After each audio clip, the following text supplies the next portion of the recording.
Burning buses. Again, Bangkok streets looked as if they might turn into a battle zone. After Monday's fight, the Reds had retreated, but they hadn't given up. Through the night, sporadic battles, 2 people shot dead, reportedly in clashes between the Reds and other groups. And the hardcore of red-shirted protesters barricaded inside Government House.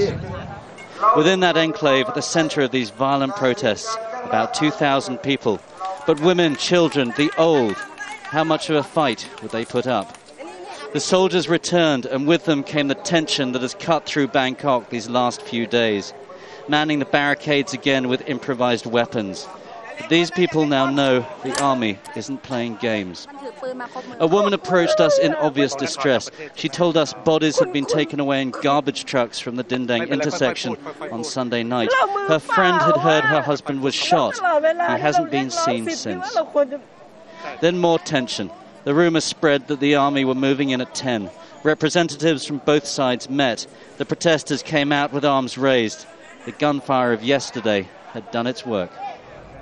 The situation here now is incredibly tense. The Red protesters have said that they'll allow the military to move into the compound as long as they agree not to shoot. They know they can't stop them.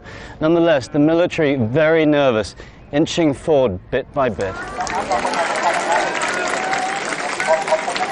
They backed off, but the military had done this yesterday, just before they attacked. Today was different, however. There was only so much resistance these people could put up. The loudspeaker announced they'd be backing down. And then they packed up and slowly moved on. But while the battle had been lost, they were still sure the war would be won. There's no loss. We're taking a step back in order to go forward. Definitely we'll be back at a later date. As the red shirts filed out one by one, pictures and IDs taken for the record.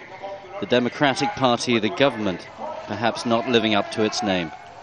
This conflict may now have eased, but by sending in the troops with orders to fire, the government and the Prime Minister have driven a wedge so deep into Thai society that it could go on for generations.